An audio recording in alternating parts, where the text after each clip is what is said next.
Picture this. It's late at night in a convenience store. The manager is alone behind the cash register, and then out of nowhere, two masked robbers barge in with guns. Customers drop down to the ground. There is panic, screaming. The managers ask at gunpoint to empty the cash registers and open the safe. Open up! Tragically, this is a true story and a very familiar plot. Welcome to this week's ACS Safety First episode on retail crime. If this type of video interests you, please subscribe to our channel and hit the bell icon for instant notifications. I'm your host, Bobby Marqueso, and I worked in law enforcement for years. My father was a police officer for close to 30 years, and I can tell you that it's a pretty scary world out there. There are close to 155,000 retail robberies in the U.S. every year, and 50% of those robberies end in violent death. Today, we meet with Lieutenant Chris Cano. Chris has an impressive background. He's an Investigation Bureau commander, which oversees the Detective Bureau, Narcotics Unit, and the gang team at his police station. He also has many years in law enforcement, emergency management, and homeland security. Now, Chris is going to tell us how to prevent, prepare, and survive in retail crime in the event of an armed assault. Hey, Chris, welcome to today's show. Today I want to start with this. What makes a store an appealing target to robbers? Well, Bobby, it's quite simple. It's the cash on hand. And if it's a jewelry store, it's the jewelry on hand. Okay. These suspects are trying to get as much cash and jewelry as they possibly can in the quickest amount of time. They want a big payday. If the store looks like it's vulnerable, which in my opinion, most stores are, then they're going to get in, they're going to get out, and by the time the police get there, there's no suspects to be found. And I've seen some stores actually go through a process where they're depositing most of their cash into a timed safe at certain periods. What's your opinion on that? Well, it is, but here's the problem, is that suspects, they want the cash. So they believe that the store manager or the cashier has the cash on hand or the code to the safe and that, and they, in reality they don't. Right. So it kind of, in those situations, makes the robbery that much more dangerous. Once again, the suspects believe the manager has the codes and so forth. Right. So from your experience, Chris, what are the best ways then to prevent an assault? First thing is, if robbers enter your store, comply with what they're asking for. If they're asking for you to open up the cash register, open it up. Going back to the safe thing, that's the problem, is that they truly believe that the manager or the clerk has the code, and maybe they do, but they're so scared that they can't remember the actual combination. You just want to listen to them, try to plead with them that you don't have the code, but never lie to them. Don't lie to them and say you don't have the code. You're only protecting cash. Give them everything that they want so they can get the heck out of the store. That way they're gone. You can call the police and hopefully we can find these suspects. So then what would be your recommendation then on security devices inside of a retail store? I remember before I became a police officer that I would see unarmed uniform patrol in front of a bank, in front of a jewelry store. I used to think to myself, what good are they? They don't have a gun. What crime are they going to prevent? Believe it or not, they prevent crime. Uniformed private security, just by their very presence, prevents crime because suspects are cowards. They don't want to be detected. So when they see that uniformed security, they know they've been trained to observe and take in as much information as they possibly can to report that to the police. So they're going to move to the next store that doesn't have that element.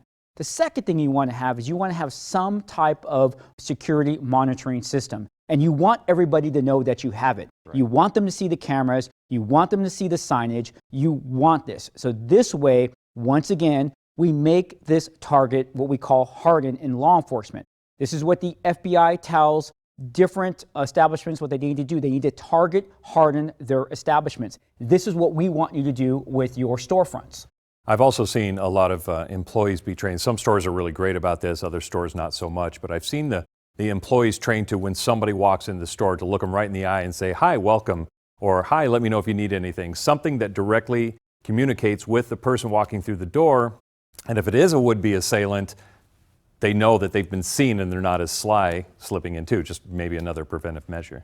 This preventative measure plays out in a couple of different ways. So let me explain the first one. Yes, you're absolutely right about throwing off the assailant. hello, sir, how you doing? They have now been seen and they know it. So now they have to decide on, what am I going to do? Some assailants have left. We've seen those security videos over and over again. But let's look at the second thing. If we train our employees to look for different signs, they may see that the person's wearing a ball cap and sunglasses trying to hide their identity. Most people do not walk into establishments wearing their sunglasses and their ball caps. As a matter of fact, the bank I go to says, take off your sunglasses and ball cap. So these are different things that we need to train our employees to look for. And once again, just that simple greeting can throw off a suspect and tell them, I need to get out of here. So is there any truth to the once you've been robbed once, you're likely to be robbed again? Absolutely. And the bad part about this is it usually happens within a month, possibly 2 months, because they know you have done very little to beef up your security system. Most people, most store managers or business owners are still trying to get everything together and they're trying to get back to business. Well, unfortunately, getting back to business does not include beefing up their security system. So this is one of the things, and they know that. And plus two, they've already had a good run. If they know you're an easy target, I've had stores that have been robbed 2, 3, 4, even a half a dozen times. Finally, the store owner beefing up security. But we also know that there's those criminals who will outsmart any security measures, though. Particularly the payoff far outweighs the risks. So how do you then train employees to handle armed robberies, right? If you're asked to empty the cash registers at gunpoint, what are you supposed to do? Do what the robbers want you to do.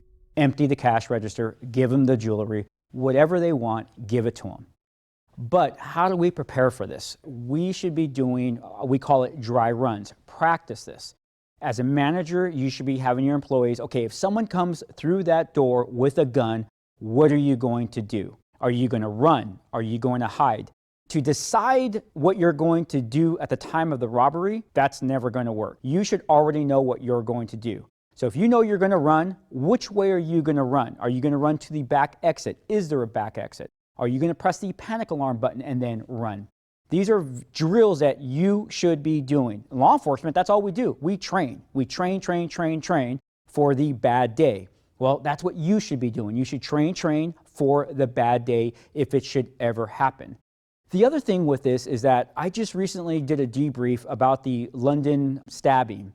And what I saw was employees did not know what to do in this situation because they didn't have a plan. Absolutely. And I want to touch base on a little bit when you talked about training your employees. I know that most departments, if they're asked, will send an officer down and can train the employees for. We are trying to teach businesses to run, hide, and fight. Not only does it work for mass shooting incidents, but it works for other terrorist attacks, and it also works for people who are, or establishments that are being robbed. Unfortunately, I can't believe we're here, but we are here as a society.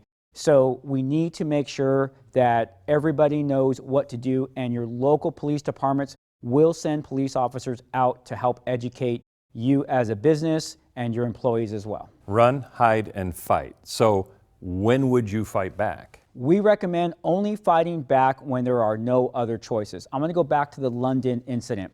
In the London incident, on the video that I saw, the stabbers put 2 people down on their knees. They thought by cooperating that they would be okay. The footage I saw was grotesque. These 2 individuals that were on their knees were starting to be stabbed, and one was stabbed to death.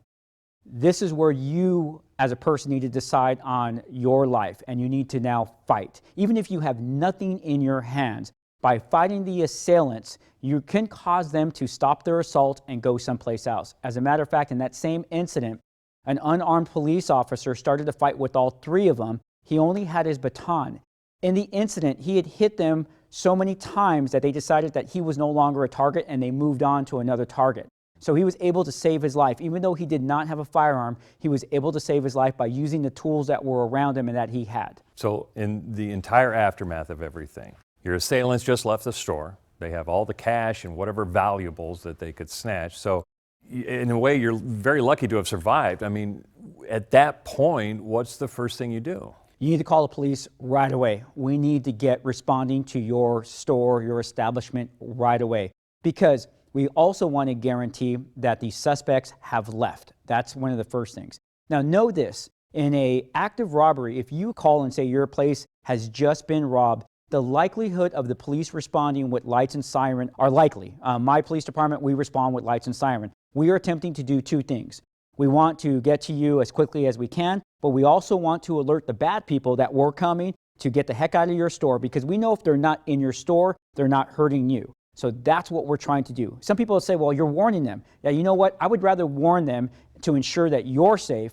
We can deal with them later, evidence collection, whatever. I always say all bad people eventually get caught. Your safety is paramount, so that's why we respond the way we do to these type of calls. Now, you and I know how traumatic an experience like this can be, and facing the possibility of death has long-term emotional effects. So how do you deal with the emotional trauma of an armed assault? The first thing, I go back to training. You first have to be prepared and know that you can possibly be a victim of an armed assault. By understanding that that's a possibility, you're already preparing yourself, and it's sad. It's sad that you have to think to yourself, I got to actually prepare for this, but that's okay. But if it does happen to you, we tell people to seek out actual trauma therapists. They know how to help you through the process, and sometimes the process could be maybe a couple of sessions. It could be maybe years of therapy, depending on what has happened to you. But you need to do this, because if you think that it didn't affect you, you're going to find something remind you. We call those triggers. So a trauma therapist can actually help you through this process to get your healing done and hopefully get you back to where you feel safe again. Perfect. All right. Thank you so much, Chris, again for being on the show. Thank you, Bobby. So let's recap. Prevent armed robberies by beefing up security at your store. Keep on top of the latest security technology. Have uniformed guards on site. It's a must during night shifts. Install one-dial emergency buttons throughout your store. Look out for suspicious customer and employee behavior. Prepare your employees by practicing safety drills. All employees should know how to react to a threat or an assault, and only fight back if that's your only chance of survival. Call the police the minute they leave and provide a description of your assailants and their vehicle. I'm your host, Bobby Marqueso, and for more prevention, preparedness, and survival tips from our experts, subscribe to our channel. Be sure to click on the bell icon for instant notifications. So thanks for watching, and stay tuned for our next ACS Safety First episode.